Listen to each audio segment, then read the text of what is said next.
Welcome back. और हमें जब भी मौका मिलता है हम ख़वातीन के राइट्स के हवाले से बात करते हैं और एक मजबूत फैमिली सिस्टम के हवाले से भी बात करते रहते हैं, because I believe in it. और मेरे ख्याल में हर रिहायशी जो पाकिस्तान का है और हर शख्स जो दुनिया भर में है, जब कोई फैमिली शुरू करता है या शादी करता है तो उनका ये मकसद होता है कि हम एक फ़ैमिली को लेकर चलेंगे और हमारी ताहयात यही सेटलमेंट रहेगी। लेकिन खुदा न खास्ता बीच में ऐसे मामलात भी आ जाते हैं कि ये गाड़ी सही चल नहीं पाती और सेपरेशन हो जाती है। और सेपरेशन में जो सबसे बड़ा एक फ्लॉ है या परेशानी है, गो के दोनों लोगों को अपनी अपनी ज़िंदगी गुजारने का पूरा पूरा हक है, लेकिन इसमें जो सबसे ज़्यादा नुकसान हो रहा होता है वो आपकी औलाद का हो रहा होता है। अब उस औलाद के नुकसान के साथ साथ उस औलाद को बहुत सी चीज़ें जज करनी पड़ती हैं कि मैं किसके साथ रहूँगा, मुझे कौन रखेगा और कौन मुझे कितना टाइम देगा। वो तो बच्चा है, वो तो दोनों के साथ रहना चाहता है, वो तो दोनों को देखना चाहता है, उसे तो दोनों से मोहब्बत है। लेकिन हमारी अपनी ईगो, हमारे अपने मसाइल, हमारे अपने प्रॉब्लम्स, इसमें बड़ा सब कुछ है। हम ख़वातीन के हवाले से बात करते रहते हैं, हमने पहले भी फादर्स के हवाले से बात की थी और आज हम दोबारा इस चीज़ को और खुल के आपके सामने डिस्कस करना चाहते हैं। वॉइस ऑफ फादर्स के नाम से एक फोरम है जो फादर्स अपने बच्चों से मिल नहीं पाते लेकिन या सिर्फ कोर्ट की विसिनिटी में मिल पाते हैं, उन पे क्या गुजरती है। हमारे मुआशरे में बड़ा आसान है ये कह देना कि मर्दों को क्या फ़र्क पड़ता है, मर्द ने तो आज दूसरी शादी कर लेनी है, कल तीसरी शादी कर लेनी है। क्या ये ऐसा ही है या इसमें कुछ तब्दीली है या हमारी ये सिर्फ सोच है? इसके हवाले से हम ओवरऑल बात करेंगे। गेस्ट हमारे साथ मौजूद है, हमारे साथ इजहार हैदर जैदी साहब मौजूद हैं, अस्सलाम वालेकुम। हमारे साथ इमरान अलवी साहब मौजूद हैं, अस्सलाम वालेकुम। और हमारे साथ रेहान इब्राहिम अपनी वालदा फरा दीबा के साथ मौजूद हैं, अस्सलाम वालेकुम। कैसे हैं आप लोग? ठीक ठाक हैं? आप ही से शुरू करते हैं क्योंकि वालदा साथ में है तो मैं उनका भी मौक़िफ़ चाहती हूँ, क्योंकि ससुराल वालों को दोनों तरफ से ही बड़ी सारी बातें उनको भी सुननी पड़ती हैं, बड़ा सब कुछ उनका भी। और कहते हैं ना कि अपनी औलाद से ज़्यादा तो उसकी जो औलाद होती है उससे मोहब्बत होती है, फिर उनसे दूरी और ये सारे चैलेंज और स्ट्रगल। सो इसके हवाले से हम आपसे भी बात करेंगे। पहले आप क्यों ये सेपरेशन हुई, क्या हुआ? वालेकुम सलाम, thank you so much for inviting us. Basically हमारे यहाँ पर जो आवाज़ रेज़ कर रहे हैं वॉइस ऑफ फादर के नाम से जो एक फ़ोरम हम लोग मौजूद हैं, फादर्स की आवाज़ को यहाँ पर जो है वो डिप्राइव कर दिया गया है। सोसाइटी के अंदर सेपरेशन और खुला का रेट आपको मालूम है तलाक का बहुत ज़्यादा बढ़ चुका है, लेकिन इसके अंदर जो असल सर्वाइव कर रहे हैं, मेरे ख्याल से हमारे जो अपना प्लेटफॉर्म है जिसकी बेसिस पर हम लोग बैठ कर बात कर रहे हैं वो यही है कि एक फ़ादर और बच्चे ये दोनों बहुत ज़्यादा सर्वाइव कर रहे होते हैं। कोर्ट से कस्टडी माँ के हैंड ओवर कर दी जाती है, लेकिन वो जो ट्रामाज और एंजाइटी से फादर गुजर रहे होते हैं उस पर कंसिडरेशन की जो है वो माशरे में हमारे निज़ाम में बहुत ज़्यादा ज़रूरत है। एक बच्चा अपने बाप के बगैर जो है वो उम्र गुजार रहा है अपनी, वो बचपन में अगर अलहदा हो गया था, माँ के पास आ गया था और at the time of the maturity until वो अपनी मदर के पास रहता है। मीनवाइल ये जो ड्यूरेशन पूरा गुजरता है इसके अंदर वो अपने बाप से बिल्कुल अलहदा तौर पर होता है। और अगर फादर अप्रोचेस करता है उसको एक लीगल पॉइंट ऑफ व्यू पे जाकर मिलने के लिए, सिर्फ और सिर्फ उसको जो है वो कोर्ट प्रीमिसेस के अंदर मुलाकात अलाउ हो रही है। अब आप देखें माशरा ऐसा है कि एक बच्चा छोटा सा, एक लड़की ज़ात, मेरी अपनी 2 बेटियां हैं, अगर वो कोर्ट की प्रीमिसेस में आ रही है मुलाकात करने के लिए, कोर्ट का माहौल आप भी समझ सकते हैं कि हमारे माशरे में कैसा है। अब बच्चे वहाँ पर आकर बैठे हैं, उनकी नज़रों के सामने हर अच्छा और बुरा इंसान वहाँ पर से गुजर रहा है, क्या इम्पैक्ट बच्चों के माइंडसेट पर पड़ता है। और वो इजी भी नहीं होते मिलने मिलाने में भी नहीं है वहाँ बैठने के लिए। समटाइम ऐसा होता है जो मीटिंग रूम होता है वो ओपन नहीं होता, हमें फिर बाहर बैठना पड़ता है, बच्चे भी कंफर्टेबल फील नहीं करते। तो if you don't mind, separation हुई किस बात पे थी? वन पॉइंट ओनली की कोई बेसिस नहीं थी। बेसिकली मैं यहाँ पर कहना चाहूँगा कि वुमेन को जो राइट्स मिल चुके हैं उसका वो लोग मिसयूज़ भी करती हैं। ठीक है, खुला बिल्कुल जायज़ है माशरे में, लेकिन जो मेरी सेपरेशन हुई थी, जब जज साहब ने खुला के दौरान प्री ट्रायल में पूछा गया कि आपकी बेसिस क्या है, रीज़न क्या है खुला का, तो उनके पास कोई जवाब नहीं था। उन्होंने बस इतना कहा कि मैं रहना नहीं चाहती। उनके पास कोई रीज़न प्रोवाइड उन्होंने नहीं करा।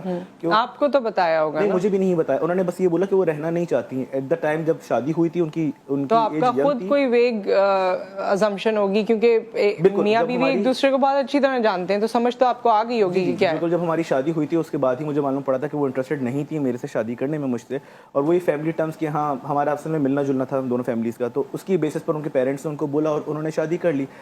17 साल की उम्र में उनकी शादी हुई थी उस टाइम पर, and I was 19 when I get married. तो अब जब एज बड़ी हुई, 2 बच्चे पैदा हो गए, व्हेन शी गेट मैच्योर, तो उन्होंने फिर ये डिसीजन जो है वो ले लिया कि मुझे जो है वो अब नहीं रहना इनके साथ। उन्होंने स्टेप फॉरवर्ड लिया कि मुझे जो है अपना स्टैंड लेना है, मैं नहीं रहना चाहती, क्योंकि वो इनिशियल डे से ही कह रही थी कि मुझे पसंद नहीं है आपके साथ रहना, मेरी अपनी मर्जी से शादी नहीं है। तो ये तो फिर पेरेंट्स से भी कसूर है कि वो ज़बरदस्ती करके या बच्चों पर इम्प्लीमेंट कर देते कि नहीं आपने यहाँ पर शादी करनी है। आप इसमें क्या कहना चाहेंगी? बीइंग इनकी वालदा हैं आप, और आपने ये पूरा सिलसिला ज़ाहिर देखा होगा और आपके लिए भी एक शौक होगा। जी, अस्सलाम वालेकुम। वालेकुम अस्सलाम। मैं यही कहना चाहूँगी कि हक दोनों के हैं, चाहे वो माँ हो या बाप हो। तो मैं इस बात को नहीं अच्छा समझती कि कोर्ट में जाके ना मिलें, और वो सिर्फ बाप जाके मिल सकते हैं और बाकी घर वाले जो हैं वो आप लोगों से यानी नहीं मुलाकात होती है। अब जाहिर बात है कोई इवेंट होता है घर में, या जैसे ईद बकरीद के त्यौहार जो आते हैं तो उसमें जो है बच्चे अपने ददियाल वालों से दूर होते हैं।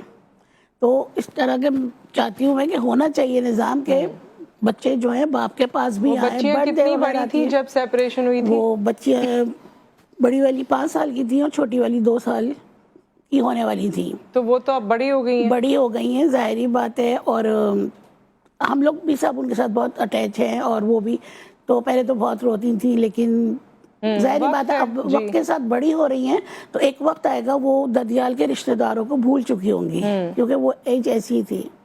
तो आपने कभी अपनी साबका बहू से इस बारे में बात की कि मैं मिलना चाहती हूँ या हमारे घर छोड़ दो? कोशिश बहुत की थी, लेकिन कुछ भी हल नहीं निकलता। आपसे कैसा ताल्लुक था उनका? मेरे साथ तो खैर बहुत अच्छा था, मुझे तो आज भी यकीन नहीं आता। आपको भी कभी कुछ नहीं बताया कि क्या वजह है? बल्कि हम लोग बहुत फ्रैंकली बातचीत करते रहते थे, हर टॉपिक पर होती थी हमारी बातचीत। लेकिन रीजन क्या था मुझे बिल्कुल नहीं मालूम। अच्छा, फैमिली के लिए या बेटे की माँ के लिए ये कितना ट्रॉमेटिक है, और आप किस चीज़ से गुजरी हैं? अगर सब छोड़ दें, आपके बेटे को तकलीफ हुई, बहू को हुई, बच्चे ये वो, आपका अपना आपने क्या फील किया इस पूरे प्रोसीजर में? सारी बातें वो तो मैं नहीं बता सकती, जो मेरे हर एक के अपने अपने जज्बात होते हैं, लेकिन बहुत सच्ची बात है, मैं नहीं मेरा पूरा घर बहुत मुतासिर हुआ। मेरे और पोता पोती भी हैं अल्हम्दुलिल्लाह, मेरी बड़ी बहू बेटे भी मेरे साथ रहते हैं और अल्लाह का शुक्र है बहुत अच्छी हमारे एक आपस में ज़ेनिया मांगी है। तो समझे इनकी बड़ी वाली बेटी और मेरी दूसरी पोती बराबर के है। वो बहुत, आप यकीन माने, कुछ टाइम तक उस बच्ची ने खाना पीना छोड़ दिया था। और वो रात को सोते सोते से उठकर अपने कमरे से जाकर है ना वहाँ दरवाजे पे खड़े होके इन लोगों का दरवाज़ा खटखटाती थी कि जी मुझे, मिशा नाम है इनकी बेटी का, बड़ी वाली का, तो मुझे मिशा के पास जाना है। उसको बहुत मुश्किल से उसको समझाया गया। तो अब आप समझ लीजिए फिर हाँ, जाहिर है एक फैमिली के लिए बड़ा मुश्किल बहुत मुश्किल से हम लोगों ने ना अपने आप को सेट किया। और मैं अभी भी यही चाहूंगी, मैं आपको देख रही हूँ तो अभी भी यही चाहूंगी मैं कि बच्चे ना, ठीक है माँ का हक है उनके पास रहे, लेकिन ददियाल में भी आना चाहिए। कभी आए, वीकेंड पे आए, वीकेंड पर आ जाए।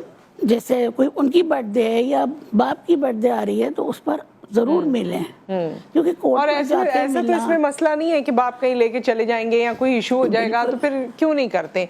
जी, आपसे भी मैं ये जानना चाहूंगी कि क्या वाकयात, क्या मामलात रहे? एक्चुअली मेरी जो सास थी वो ये चाहती थी कि उन्हें उनके घर में मैं रहूँ। अच्छा। तो घर दामाद बन के, तो मैंने कहा ये नहीं हो सकता, लेकिन ये उन्होंने सब शादी के बाद कहा था। उन्होंने कहा था वो क्योंकि रेंट पे रहती थी, आधे किराया आप हमारा दें और आधे एक्सपेंडिचर दें और इस तरह रहें। तो मैंने कहा ये नहीं हो सकता, क्योंकि मैंने अपना घर मेरे फादर का था, मैंने उनकी वजह से अलग से रेंट पर घर लिया था। तो उन्होंने कहा यहाँ भी तो आप रेंट हैं। मैंने कहा नहीं, मेरा इलाका है, मेरा घर है, पिछली गली में मैं रहता हूँ, लिहाजा ये है कि मैं उस घर दामाद नहीं रहूँगा। तो बस फिर उसके बाद में जो है वो अपने वालिदा, उनकी चढ़ाती पढ़ाती बहुत थी, उन्हें फिर वो जो है वो काफी। अच्छा, ये अक्सर मैंने सुना है कि वालिदा के साथ जाहिर है बेटियों के ताल्लुकात भी होते हैं, चढ़ाती पढ़ाती भी हो ही है, तो मियाँ क्यों नहीं चढ़ा पढ़ा लेते? मियाँ के पास भी तो वो कुंजी होती है ना कि एक तारीफ सुबह करके निकलेंगे तो सारा दिन बेगम उसी मूड में रहती है कि आज मेरे मियाँ ने तारीफ की है, तो मियाँ क्यों नहीं कर लेते? हाँ, लेकिन बस वो फिर उन्होंने खुद ही, मेरी वाइफ ने अपनी वालिदा से मुलाकात छोड़ दी थी। अच्छा, छोड़ दी थी, सही। फिर वो इसके बाद फिर हमारे बेटा हुआ, पहले बेटी हुई, फिर उसके बाद में बेटा हुआ। तो वो जब बेटा हुआ, वो फ़ोन पे रब्ता था उनका, मेरे पास ही फ़ोन आता था, मैं उनसे बात कराता था। और फिर वो जो है जब बेटा हुआ उसके बाद भी उन्होंने बताया, फिर उन्होंने मुझसे मुलाकात की, फिर उन्होंने जितने पिछली बातें थी उसके ऊपर उन्होंने माज़रत की। मैंने कहा ठीक है, आना जाना शुरू करते हैं। फिर आना जाना शुरू हो गया। फिर मैं कोई हमारे अंदर दरमियान कोई इख्तलाफ। तो किस बात पे आपकी अलहदगी हुई? मैं तो गया हुआ था, एक्चुअली आई एम टीचर। अच्छा। तो मैं गया हुआ था अपनी ड्यूटी पे, तो तो पीछे आई और आके वो लेके चली गई। नहीं तो पीछे कोई बात भी हुई होगी ना। एक फोरम है जिसमें मैंने अक्सर इस तरह के केसेस देखे हैं, और उसमें तस्वीर, अभी तो हम इस तरह बैठ के बहुत अच्छे माहौल में बात कर रहे हैं, आपसे भी इमरान साहब मैं इसका जवाब चाहती हूँ। होता यह था कि जैसे ही हम मियाँ को फ़ोन करते थे ना, वो कहते थे आप कौन, क्यों बात करेंगे हम आपसे, नहीं दूंगा मैं खुला, नहीं करूँगा मैं बात, नहीं ये करूँगा। सो ये वाली जो होती है ना इमोशंस, पहले ये वाले होते हैं, फिर वो कहती है अब तो मैं इसको बदला लूंगी और मुंह भी नहीं देखने दूंगी बच्चों का।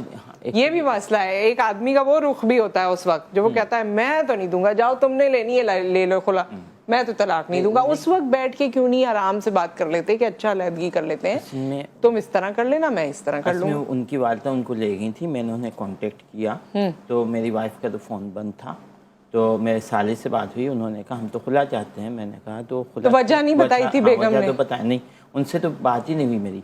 अच्छा। और मैंने फिर उनको कहा कि वजह तो बताएं, कहना है कि वजह कोई नहीं, आप हमारी जो बहन है उससे मुलाकात नहीं होती थी 2 साल तक, तो इस वजह से अब हम जो है ना अब आपको नहीं मिलने देंगे। बहुत ही कोई मतलब, मैंने कहा बड़ी अक्लमंदी वाली आप बात कर रहे हैं, बहुत सब मासूम लोग मिलके बैठ गए, सब मुझे समझ में नहीं आ रही। मैंने कहा अच्छा ठीक है, चलें फिर ये है कि मिलके बैठ के बात करते हैं। लेकिन कुछ नहीं, लेकिन उन्होंने कहा हमें अच्छा, फिर कोर्ट में भी उन्होंने यही कहा, तो फिर उन्होंने कोर्ट में खुला के लिए दावा भी नहीं किया, बल्कि उन्होंने मौलाना साहब से लिखवा के रख लिया। मैंने कहा ठीक है, it's okay as you wish. उनके ख्याल में खत्म हो गई शादी, खत्म हो गई। फिर हमने जो है ना, मैंने कस्टडी के लिए कोर्ट में केस किया। तो कस्टडी जो है, कस्टडी के लिए कि मुझे बच्चे दे दिए। नहीं, अभी बच्चे उनके पास है, बच्चे उनके पास। ठीक है। इमरान साहब जी, आपकी स्टोरी भी जो इससे रिलेटेड है, और मेरे सवाल को भी आप बीच में कहीं एड्रेस कर दीजिएगा कि आदमी भी तो वो स्पेस छोड़ते हैं ना, उस वक्त टेकन फॉर ग्रांटेड लेते हैं, फिर औरत है उसका दिमाग घूम जाता है, फिर वो कहती है अब मैं इसमें थोड़ा सा मौदबाना तौर पर डिसएग्री करूंगा। जैसे आपने कहा कि हम क्यों नहीं उनको अटेंशन दे पाते या क्यों नहीं हम उनको ये रियलाइज करवा पाते कि वी लव यू, ये गलत है। जैसे सबके लिए नहीं होगा, आपके केस में होगा। हाँ। लेकिन मेरा ख्याल है कि अगर हमारे पास कोई स्टैटिकल डेटा भी नहीं है जिससे हमें पता चल सके कि कहाँ पे किस किस्म की सैम्पलिंग है, जैसे इन सब को अदालत से डिसोल्यूशन ऑफ मैरिज हुई है, इनफैक्ट खुला भी नहीं हुआ, खुला जो है मर्द अलाउ करता है, ये अदालत ने मैरिज खत्म कर दी, यानी कि वो एग्जिस्ट ही नहीं करती थी, जो कि उलमा कराम के हिसाब से गैर शरई। हम उस बहस में नहीं जा रहे हैं, हम ये फैमिली कोर्ट्स का कयाम इसलिए हुआ है कि 90 डेज में फैसला हो जाए। हम तो यहाँ पे एक डायलॉग चाह रहे हैं कि सोसाइटी को डिफरेंट पॉइंट व्यूज पता चले। मेरे केस के अंदर बेसिकली उन्होंने मुझसे तलाक मांगी, मैंने उनके आगे बहुत रोया पीटा भी, लेकिन मैंने उनको तलाक एहसन दी उनकी ख्वाहिश पे, और उसके बाद उन्होंने ये कहा कि मुझे नहीं चाहिए थी। तो इस रीजन क्या था फिर पहले तलाक लेने का? उनकी पहले तलाक लेने का बेसिकली जो रीजन था, जो what I feel and what I observe, postpartum depression था ड्यूरिंग प्रेगनेंसी। उनको कहीं ना कहीं कुछ चीज़ें थी जो कि मुझे बहुत हर्ट करी। वो मुसलसल अल्ट्रासाउंड करा रही थी कि बेटा हो सकता है, बेटा हो सकता है, लेकिन मैं कह रहा था क्यों बेटा चाहिए, माशाल्लाह से बेटी भी सही है। और उसके बाद वो कहती हैं कि दुनिया के सामने वो कहती हैं कि इसको तो बेटा चाहिए था, इसको तो बेटी चाहिए नहीं थी। तो मुझे जो चीज़ें हर्ट कर रही थी वो ये हर्ट कर रही थी कि ये जो नैरेटिव की पावर है फीमेल के पास क्यों है, वो कमरे के अंदर क्या हुआ वो बाहर निकल के बताती है, मतलब वो तय करती है मर्द का कैरेक्टर। इस तरह की चीजें हुई, ठीक है, बेसिकली। तो पॉइंट यहाँ पे ये है कि मैं इनफैक्ट जब शादी होके वो आई तो मैंने अपने कुछ पौधे वगैरह लगाए, उसमें से गुलाब लगाए थे और रोज मैं तोड़ के उनके सराहने रखता भी था। In fact I did my level best, जैसे कि 3 महीने की पेड लीव्स होती हैं, आई मेक श्योर कि 7 महीने की उनकी पेड लीव हो। रात 4 बजे जब उन्होंने किसी सी सेक्शन में किसी बच्चे के साथ कुछ मसला हो गया कतर हॉस्पिटल में, 4 बजे मैं औरंगी टाउन गया हूँ जहाँ के मैं 2 साल हुए थे अमेरिका ऐसे आए हुए, मुझे पता भी नहीं था। तो I did my level best. मैं सिंध सेक्रेटेरिएट में धक्के खाता रहा। खैर मैं यहाँ पे ये जताने नहीं चाह रहा, it's completely fine, but the point is कि हमारी सेपरेशन क्यों हुई, मेरा ख्याल है। चले आपके तो फिर ये है कि सेपरेशन के बाद भी उन्होंने इस बात पे कहा कि मैं नहीं चाहती थी कि सेपरेशन हो। तो फिर आपके बच्चों का मिलना इजी है, हो गया है आपके लिए? बिल्कुल भी नहीं, बिल्कुल भी नहीं। इनफैक्ट मैंने उनको तलाक एहसन दी। तलाक एहसन में ये होता है कि आप एक तलाक देते हैं और उनको आप कहते हैं कि प्लीज आप रिकंसिलिएट करें। अच्छा, ठीक है, ठीक है ना, ताकि मैंने जज्बात में आके नहीं दी। इवन मैंने उसको बच्ची को स्कूल में दाखिला कराया दाऊद पब्लिक स्कूल के अंदर, और फिर मैंने कहा क्योंकि अगर तलाक हो गई तो हम दोनों साथ नहीं जा सकेंगे, हैप्पी कपल शो नहीं कर सकेंगे बच्ची के दाखिले के लिए जो उन स्कूलों में ज़रूरत है। उसके बाद मैंने उनसे पूछा कि भाई अब आप बताएं क्या करना है। तो मैंने फिर उसके बाद अनाउंस की और वो मैंने फ़ौरन उनको नोटिस भी भेज दिया, और उसके बाद वो कहते हैं मुझे नहीं चाहिए। फिर वो कहती है मैं तुम्हें बताऊंगी। उन्होंने अपने वकील से नोटिस भेजा तुम अपनी माँ को छोड़ो, XYZ जो भी उनकी कंडीशंस थी। मैंने उस वक्त भी कहा कि ठीक है मैं अपनी माँ को छोड़ता हूँ, तुम भी अपनी माँ को छोड़ दो। तो समहाउ वो इस चीज़ पे एग्री नहीं हुई और उसके बाद हम मतलब वो इम्प्लीमेंट हो गई तलाक़ एहसन, जो कि अब हम ठीक है। तो अब उसके बाद ये हुआ कि बेसिकली हम लोग कोशिश करते रहे रिकन्सिलिएशन की with family and everyone else, लेकिन वो मेरे पास वीडियो रिकॉर्डिंग्स है जो कि मैंने कहीं भी शेयर नहीं की, जहाँ पे वो बुलबुले की खूबसूरत की तरह शटअप करती हैं, लेकिन उनको ये समझ नहीं आता कि अगला बंदा नबील नहीं बैठा हुआ। ठीक है ना, आप नबील जैसे बंदे के साथ शटअप कर सकती हैं, लेकिन हर बंदे के साथ, और अगर मैंने उनके लिए अमेरिका का 11 साल का कैरियर छोड़ दिया या मैं उनके लिए हर पेन से गुजरने के लिए तैयार हूँ, लेकिन अगर वो मुझसे ये चाहेंगी कि वो बार बार मुझको ये रियलाइज़ कराएंगी कि मैं ग्रेड 17 की MBBS डॉक्टर हूँ, तुम्हें पढ़ी लिखी लड़की मिल गई, तो मैं कौन सा पीछे चने बेचता हूँ। मैं भी तो 2 मास्टर्स अमेरिका से करके ग्रेड 19 का पब्लिक यूनिवर्सिटी का प्रोफेसर हूँ। ये वाली चीजें हैं ना जो आपस में इश्यूज क्रिएट करती हैं। आई थिंक ये तो अब ज्यादा होने लग गया है, वरना पहले तो लोग कोई पढ़ा लिखा होता था, कोई नहीं होता था। और वैसे भी शादी एक डिफरेंट चीज़ है, और कौन कितना पढ़ रहा है और कौन कितना सक्सेसफुल अल्लाह ताला ने कर दिया है, बिल्कुल वो एक अलग चीज़ है। तो, जी, लेकिन इसमें देखें मकसद सिर्फ मेरा ये है, जो मैंने इन सब चीज़ों में ऑब्जर्व किया कि एक तो बात यह है, मर्दों के लिए मैं खास तौर पे चाहता हूँ कि बीवी बात का बुरा नहीं मानना चाहिए। इनफैक्ट अगर वो गाली भी दे तो समझे वो फूल दे रही है, बाहर निकल के चौड़ा होकर चलना चाहिए और सोचना चाहिए कोई मसला नहीं है। ये होता है। आपसे मैं पूछूंगी वैसे ऐसा ही होता है कि नहीं? क्योंकि अगर आज आपको गाली पड़ रही है, थोड़ा सा आप बुलबुले के नबील की तरह एक्टिव हो गए, तो फिर वो कल खुद तो आप हुए नहीं, आप लोगों को कह रहे हैं। हाँ, लेकिन ये मैंने सीखा ना, देखिए हम मशीन लर्निंग पे हम काम कर रहे हैं। ठीक है, अच्छा ये बहुत जरूरी है, जाहिर है जो आप जज्बात की यहाँ पर बात करें, लेकिन इसके साथ साथ जो आप लोगों को इश्यूज अब फेस करने को मिलते हैं उस पे भी अगर हम थोड़ा सा, वैसे ऐसे कोई आप लोगों का प्लान या इस बारे में ये जो सोचा जाता है कि जी इन्होंने तो कुछ नहीं सोचना, बस अब शादी कर लेनी है? नहीं, ऐसी बात बिल्कुल सही नहीं है।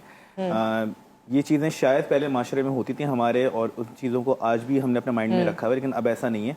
एक इंसान जब अपनी औलाद के पास होता है, उसको पैदा करता है, तो उससे बहुत ज़्यादा अटैच होता है और वो चाहता है कि मेरी औलाद मेरे पास ही रहे, उनके साथ मैं अपना टाइम स्पेंड अच्छे से करूँ। अब मेरे साथ ये है कि मेरी बहुत छोटी उम्र में क्योंकि शादी हो चुकी थी और बच्चे हो गए, तो अब जब वो सेपरेट मुझसे हो चुके हैं, वो जो ट्रॉमास और एंजाइटी से मैंने अपने पिछले 7 साल गुजारे हैं और टिल नाउ वो चीज़ थोड़ी सी कम हो गई है टाइम के साथ। वैसे इतनी जल्दी शादी अरेंज मैरिज क्यों हुई? हाँ, लव मैरिज होती तो समझ में भी आता कि इतनी कम उम्र में आपने शादी कर दी। अरेंज मैरिज में क्या माँ बाप को पड़ी थी? 19 साल में शादी हुई है। इनसे बड़े वाले जो भाई हैं इनके, उनकी 17 साल में शादी की थी मैंने। माशाल्लाह 15 साल हो रहे हैं शादी को। माशाल्लाह। तो क्यों आपने ऐसा वैसे किया? बस उसकी तो फिर यही बात है कि मेरी घर में कोई बेटी नहीं है, मेरे 2 बेटे ही हैं, तो मैं चाहती थी कि बस ये जो हैं 2 बहनें जो आएंगी वो बेटियां बनकर आएँ। और ये हकीकत है कि मैंने छोटी वाली बहू को बहुत ज़्यादा चाहा था, जो इनकी वाइफ थी उनको बहुत ज़्यादा मोहब्बत आज भी याद करती हैं, किचन में जाती हैं तो बोलती हैं मुझे याद आ रही है कि मुझे मेरे हेल्प कर देती थी, ये शाम को आकर मेरे पास बैठ गई, चाय बनाकर लेकर आ गई।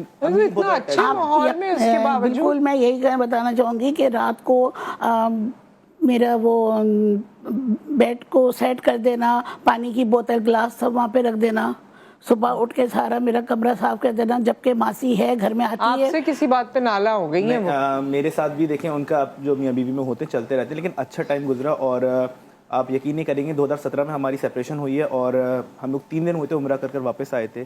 और आखिर में मैंने उनको, जो आखिरी हमने तवाफ़ विदा करा, मैंने उनको पकड़ कर, क्योंकि रश इतना था फजर के टाइम पर, मैंने उनको पकड़ कर अपने पास और मैंने फिर सही तवाफ़ करवाया। और मुझे नहीं मालूम कि वहाँ पर उनको क्या ऐसी बात बुरी लग गई। जहाज़ में भी उन्होंने बहुत सारे जो है ना वो इश्यूज़ रेस करे। तो मैं बेसिकली ट्रैवल एजेंट हूँ, तो मेरे साथ ग्रुप मेंबर से उन्होंने मुझसे पूछा कि आपके कोई इश्यूज़ चल रहे हैं क्या। उनका इतना अजीब सा रिस्पॉन्स हो गया था मेरे साथ।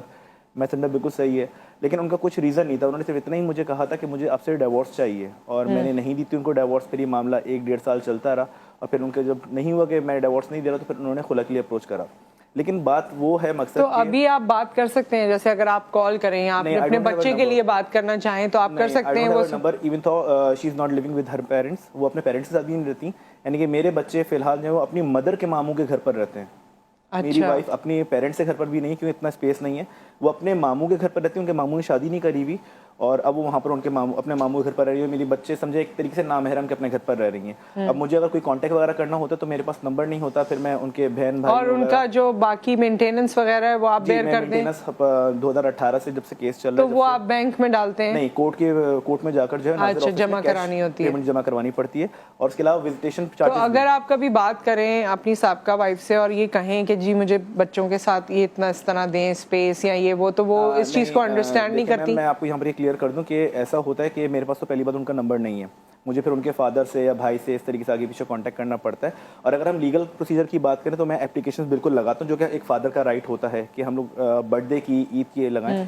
अब कोर्ट में जो एक प्रैक्टिस हो गई है, सॉरी टू से लोअर कोर्ट्स में, वो ये है कि वो आउटसाइड की मीटिंग्स अलाउ कर देते हैं। और मेरे जो ऑर्डर्स हुए केसेस के, उसमें ये हुआ कि जब ईद खत्म हो जाएगी उसके बाद फर्स्ट ओपनिंग डे जो होगा कोर्ट का, लाइक संडे को ईद खत्म हो गई 3 दिन, मंडे फर्स्ट डे ओपनिंग का, तो मुझे कोर्ट प्रेमिसेस में जाकर जो है वो मिलना पड़ेगा, यानी कि ओकेशंस पर भी मैं बच्चों से नहीं मिल सकता। अब ये मेरे लिए एक बहुत बुरी चीज़ है कि मैं देखता हूँ कि हाँ मेरे सराउंडिंग में मेरे दोस्त हैं, फैमिली के साथ अपना टाइम स्पेंड कर रहे हैं, मेरे बच्चे होते हुए भी मैं उनके साथ टाइम स्पेंड और टाइम स्पेंड होगा ही बाहर। जब बच्चा घर के एनवायरनमेंट में होगा या कहीं बाहर जाएगा, आप उसे कुछ खिलाएं पिलाएंगे, उसके साथ कुछ टाइम स्पेंड करेंगे, तभी होता है ना। ऐसे 5-1 घंटे की मुलाकात में नहीं है। वो बच्चे सोते मेरे पास से, आज मैं याद करता हूँ कि हाँ इतना टाइम हो गया, मैं उनको अपने पास सुला नहीं पाया, उनके साथ टाइम नहीं स्पेंड कर पाया, खेल नहीं सका, उनको कहीं आउटडोर ले जा नहीं सकता। अब मैं उनसे पूछना, बेटा आप कितना टाइम हो गया? उनसे बात होती है, बच्चों से भी नहीं बात होती आपकी? नहीं, बच्चों से भी मीटिंग होती है। अच्छा। बच्चों से भी फोन पे बात फोन पे नहीं हो सकती, कोई कांटेक्ट नहीं है। अब जब मैं 15 दिन बाद या फिर गैप आ जाता है, कोई हड़ताल वगैरह हो जाती है, स्ट्राइक हो जाती है, जब कोर्ट जाऊंगा 15 दिन बाद, 1 महीने बाद, जब भी जाकर मैं उनसे मुलाकात करता हूं। अच्छा, जब आपकी बच्ची क्योंकि छोटी 2 साल की थी तकरीबन जब ये सब कुछ हुआ है, तो अब वो बड़ी हो गई है जी माशाल्लाह, तो वो आपको सही पहचानती है, सही अंडरस्टैंड करती है? मैं यहाँ पर अल्लाह का शुक्र अदा करता हूँ कि क्योंकि बच्चों को मैंने एक और इंटरव्यू में भी कहा था कि अपने बच्चों को पाला मैंने है। एक बीइंग अ फादर मैं उनको सिर्फ फीड नहीं करवा सकता था, बाकी उनको रात में उठाना, बहलाना, सब चीज़ें, बड़ी वाली को स्कूल ड्रॉप करना, लंच बॉक्स सुबह तैयार करना, हर चीज़ मैंने करी। लेकिन ये कि उनके दिल में अल्लाह ने मोहब्बत रखी हुई है कि आज भी वो मुझसे बहुत ज़्यादा अटैच हैं, बहुत क्लोज हैं। कोई मैं उनके अंदर ऐसी चीज़ नहीं देखता कि ब्रेन वॉशिंग की जाती है, सम टाइम ऐसा होता है, लेकिन जब वो बैठती हैं मेरे साथ थोड़ी देर बात करती हैं तो बिल्कुल अम्यूज हो जाती हैं। नेचुरल है ना, जाहिर है ये नेचुरल है, मोहब्बत दिल में है। लेकिन मैं चाहता हूँ ना कि वो मेरे पास भी रहें। अब को पेरेंटिंग, हमारा असल पॉइंट ऑफ व्यू जो है वो को पेरेंटिंग है, जिसको यहाँ पर जो बिल्कुल कंसिडर नहीं कर रहा है। को पेरेंटिंग मीटिंग होनी चाहिए ताकि जिस तरह मदर को ये राइट है, इस तरह फादर को भी राइट होना चाहिए कि बच्चे उसके घर पर आएँ, वहाँ पर रहें। और वो इसके साथ साथ ये भी कि हम माशरे को ये एक मैसेज में देना चाहता हूँ कि आपस में जो भी हुआ वो ख़त्म है, वो तो हो गया ख़त्म। अब ये है कि बच्चों के माइनर के वेलफेयर के बारे में सोचें, और चाहे वो बच्चों के हेल्थ के हवाले से हो, बच्चों की स्पीकिंग के हवाले से हो, उनके कॉन्फिडेंस के हवाले से हो, उनकी साइकोलॉजिकल ग्रोथ के हवाले से, हमें उसके हिसाब से मदर को भी और फादर को भी, दोनों को मिलकर सोचना चाहिए। और इसके लिए स्कूल में जो है ना दोनों को एक साथ जाना चाहिए, वहाँ जाके एडमिशन हो, वहाँ जाके जो है वो जो भी इश्यूज हैं स्कूल के, मीटिंग्स होती हैं स्कूल की या दीगर जहाँ बच्चों को ज़रूरत है, वहाँ दोनों वालिदैन मौजूद हों। जी बेसिकली मैं कुछ चीज़ें जल्दी से समराइज़ करना चाहूँगा। टेक्निकली तौर पे को parenting it's a compulsory thing, और इनफैक्ट वेस्ट में ये देखा गया है कि जब को parenting from the first day allow हो जाता है, जब उनका सेपरेशन का केस आता है तो ऑटोमेटिकली जो डाइवोर्स रेट है वो गिर गया, क्योंकि जब माँ बाप दोनों को पता है कि 50% टाइम के लिए ये बच्चे दूसरे के पास होंगे, तो वो सोच रहे होते हैं कि ताश के पत्ते में यक्के मेरे पास हैं, तो मैं इन टर्म के यक्कों को चलाऊंगा, तो इस तरह से कंट्रोल करूंगा, और मैं देखता हूं कि कैसे इसकी शक्ल देखेगा या देखेगी, और मैं देखता हूं कि मैं इसके जहन में इतनी नफरत भर दूंगा। वो जो अपने आप को ड्रामे का एक विलन रोल बन जाता है, तो वो ऑटोमेटिकली कम हो जाएगा अगर हम को पेरेंटिंग इंप्लीमेंट कर दें। दूसरी बात इन्होंने पूछी थी कि कौन से अवामिल है, मेरा ख्याल ये मीडिया सबसे बड़ा अवामिल है जो कि अननेसेसरी तौर पर इस चीज़ को ग्लैमराइज कर रहा है कि अगर खातून सिंगल एम्पावर्ड वुमेन नहीं है तो उसने कुछ अचीव नहीं किया। वो एक फैमिली के अंदर भी बहुत कुछ अचीव कर रही है। अगर एक खातून अपनी जॉब, घर, कैरियर को साथ चला रही है तो वो एम्पावर्ड है, ज़रूरी नहीं है कि वो अकेले ही रह के एम्पावर्ड कहलाए। और टेक्निकली तौर पे एक जो पॉइंट था कि ईद बकरीद में मुजरिम भी जो होते हैं, कातिल भी होते हैं, उनको अपने बच्चों से मुलाकात की इजाज़त होती है, लेकिन हम वो बदनसीब बाब हैं इस माशरे के जो कि ईद बकरीद पे फ़ोन भी नहीं कर सकते कि व्हाट्सएप पे यार बात करा दें, ठीक है ना। तो पॉइंट सिर्फ मैं चीज़ों को जल्दी से सिर्फ समराइज़ करना चाहूँगा कि अगर हम थोड़ा सा अपने अंदर तहम्मुल पैदा कर लें तो ये बच्चे हमारे सांझे बच्चे हैं, ये बच्चे ही कल हमारा मुस्तकबिल हैं, तो खुदा इस चीज़ का ख्याल कीजिए। बिल्कुल। आंटी आप कुछ कहना चाहती हैं जाते जाते? मैं भी इस बात को इसी तरह आगे बढ़ाना चाहती हूँ कि दोनों का हक है और बच्चों को आना चाहिए, बनिस्बत इसके कि कोर्ट में जाके मिलें वो ज़्यादा बेहतर है कि घर पे मुलाकात हो जिसमें सारे फैमिली मेंबर उनसे मिल सके। और बच्चियां जो हैं वो तो बड़ी अभी हो जाएंगी और तो फिर मुनासिब भी नहीं लगता। लड़कियों की वजह से ज़्यादा मैं इस बात को कहना चाहूँगी कि वो कोर्ट का माहौल ऐसा नहीं होता जहाँ पर बच्चियां जाएं। तो बेहतर यही होगा कि घर में उनको मिलने की इजाज़त दी जाए, कम से कम वीकेंड पर आ जाए। सैटरडे सब स्कूलों में छुट्टी होती है तो वो सैटरडे संडे अपने बाप के साथ गुजार सकती हैं। बल्कि अगर देखा जाए ना तो इससे एक पेरेंट का बर्डन भी कम हो जाता है। बहुत चीज़ें आपने करनी होती हैं, वो सेफ एनवायरनमेंट में बच्चे छोड़े, आप अपनी चीज़ें कर सकते हैं। आप दुनिया में तो इस चीज़ को यूटिलाइज किया जाता है, अब एक चीज़ हो गई, अब उससे आगे बढ़ना है। So thank you so much, आप सब यहाँ तशरीफ़ लाए और हमारी दुआ यही है और तमन्ना यही है कि आप सबके साथ हालात बेहतर हो जाएं, आप अपनी औलाद के साथ ज़्यादा बेहतर तरीके से टाइम गुजार सकें। और जो कही जाती है बात, बिल्कुल माँ का अपना रोल होता है, लेकिन बच्चे में कॉन्फिडेंस उसी वक्त आता है जब बाप का साया सर पर होता है। अगर आपके साथ रहकर वो साया नहीं मैसर आ सकता तो आप उस साए को उसको महरूम ना करें, बाप को उसकी ज़िंदगी में रहने दें, क्योंकि आपके लिए वो अच्छा हस्बैंड साबित हुआ नहीं हुआ वो अलग बहस है, लेकिन एक बच्चे के लिए नेचुरली अल्लाह ताला ने जो वालिद दिया है उसका नेमुल बदल कोई और नहीं हो सकता। और जहाँ तक ये बात है कि एम्पावर्ड वुमेन अकेली हो सकती है, तो ये तो दिमाग का फतूर ही हो सकता है। इसके अलावा जब आप एम्पावर्ड के लेवल तक पहुँचती हैं तो इसमें आप में अकल और तमीज़ भी होनी चाहिए कि क्या आपको एक्चुअली एम्पावर कर रहा है और क्या नहीं कर रहा है। सो विद दैट एक ब्रेक यहाँ पर आ गया है, ब्रेक के बाद हाजिर होंगे और कुछ कलर्स की बात करेंगे जैसे कि मैंने आपको पहले बताया था। मिलते हैं ब्रेक के बाद।